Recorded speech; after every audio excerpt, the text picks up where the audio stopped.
Today, we're going to have a conversation about focus.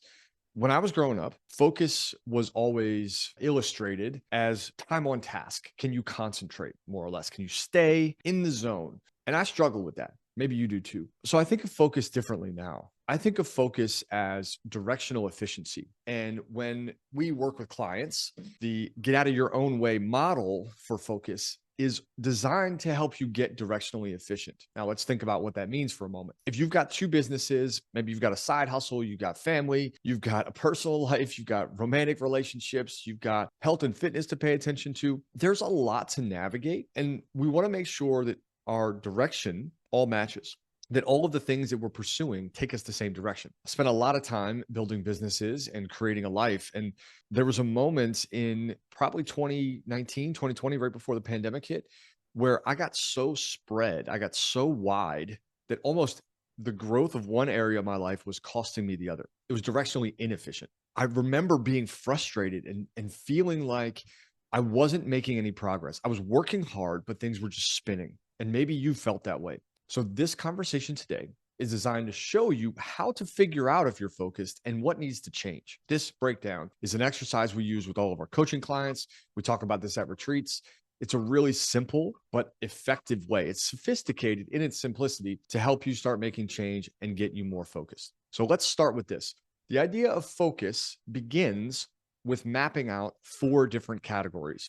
P is for priorities. You can also call these values, the things that you care about the most. Now, you can do this exercise for your business too. What are your priorities in your business? So what we want to put here are the things we care about, the things that matter the most to us. This might be family or being healthy or growing the business.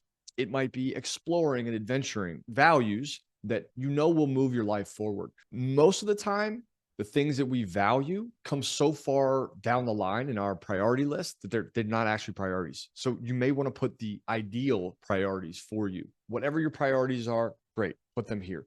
The next step is to put the distractions. What is taking you away from those priorities? And when you think about this, what we're attempting to do is really look at what things pull me from being focused. Focus comes as a result of removing things, not as a result of adding things. I think the subtraction piece is important. So what things are distracting you? What things are pulling you away? What things are reminding you and nagging you and buzzing for you that aren't allowing you to get your priorities done?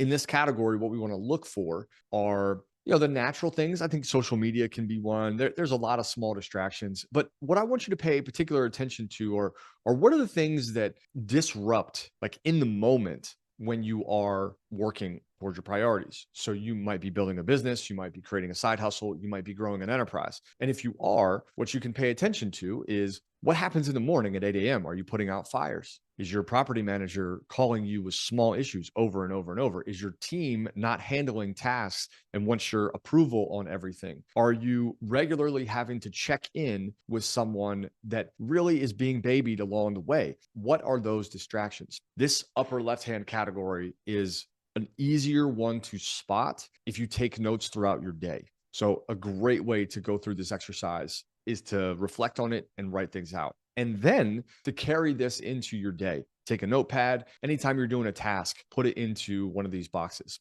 It might help you get a bit more clarity. The next category we want to fill out is the bottom left. This PS there is for playing small. Playing small are essentially your one-to-one wins. The things that are working for you, they're growing. Maybe they're helping the business get established, or they're helping your health and fitness get a bit more routine. But because they're regulated and because they're low risk, they have a tendency to burn out. The one-to-one wins, right? We get on one call, we sell one product, or we go to the gym once and we set up a routine that we use over and over and over. We're looking for things that don't scale, things that don't grow with us, things that don't promote healthy expansion. And this playing small category is easy to look for if you start identifying what is it that is in my comfort zone. If you look at your comfort zone is going to be playing small. And I'd really love digging into this category with you, because playing small is not necessarily a negative thing. That's not the goal here. The goal is to identify what playing small is so that we can either master it or we can start to get it off our plate so that we can focus on what's bigger. Last but not least, we've got this section here. This is playing big. So this is your bottom right. And the whole objective here is to swing around, start in the upper right, swing around, and then get to the bottom right. Playing big is the area where you know there's risk, but it scales. It's the one-to-many kind of wins. It's the transformation that happens for you. It's the dream that you have. It's the goal that you know you want to chase, but scares you shitless. That is the playing big category. And while this might feel like, well, I don't know what to put there, I'm willing to bet that you have a dream deep down in you that needs to get written on paper if it hasn't already been written. This is so important. We want to get the big things out onto sheets so that we can start to see them.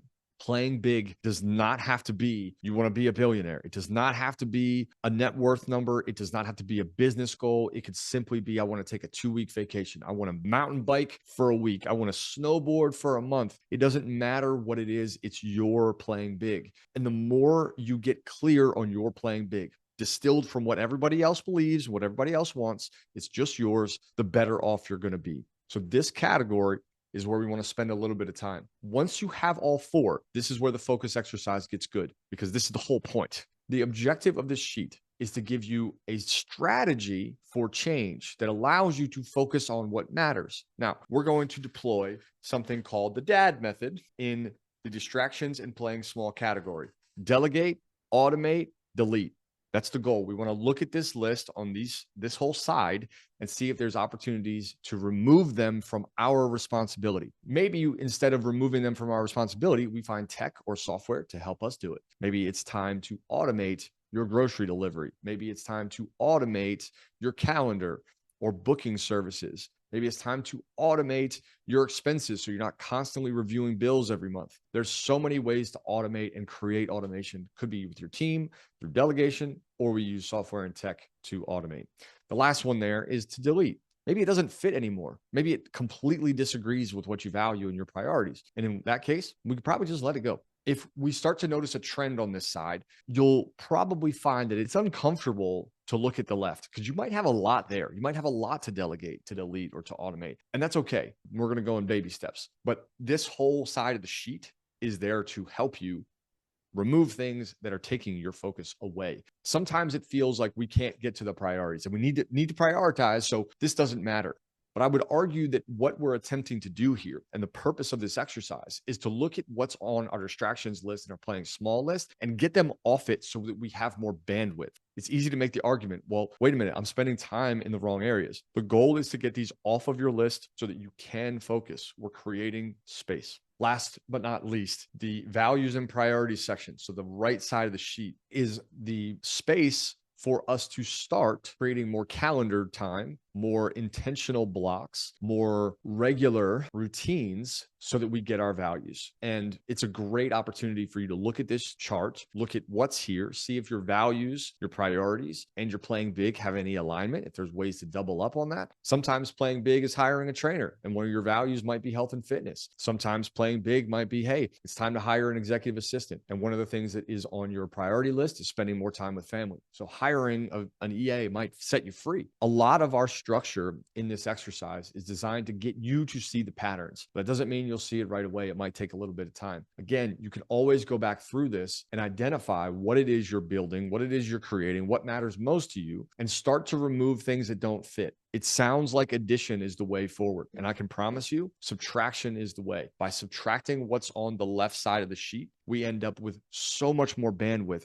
to focus. I think in summation, this sheet, I'll show you what the tool looks like just really quickly. This is the tool that you'll be able to download. This is our developing focus tool. So very, very simple. And you'll notice that it's exactly what we just went over. What we want to understand is the right side is our area for focus. And we want to know that the left side is our area for the DAD method: delete, automate, delegate. And I find that having just a simple worksheet like this and taking it to my activities, looking at my calendar, I can really begin to make changes to my day-to-day schedule. Focus is not just the idea of concentration. It's actually the idea that if we remove things that no longer matter, that don't need to be managed by us, the distractions and playing small, we have a lot of room to focus. I think the best thing I've ever done is create space at the beginning of my day because then I can focus on the big stuff. I can work on this. I can record this video. I can work on big ideas. I can record for the podcast and do all the things that really matter to me, that are exciting, that make me feel energized, and that get me revved up to help you grow, expand, and in this case, get more focused. We'll see you on the next video. Download this tool. We'll catch you on the coaching calls, and I hope you enjoy the Developing Focus tool. It's time to get focused, huh? Get out of your own way. Today, I'm going to walk you through the stages of learning so you understand what your field looks like, what journey you're really on when it comes to making change. And this conversation is your stages of learning. So no matter what stage you are playing on, what stage you are attempting to play on, you know what the heck is going on. I'm going to walk you through this. And we're going to make this thing magic.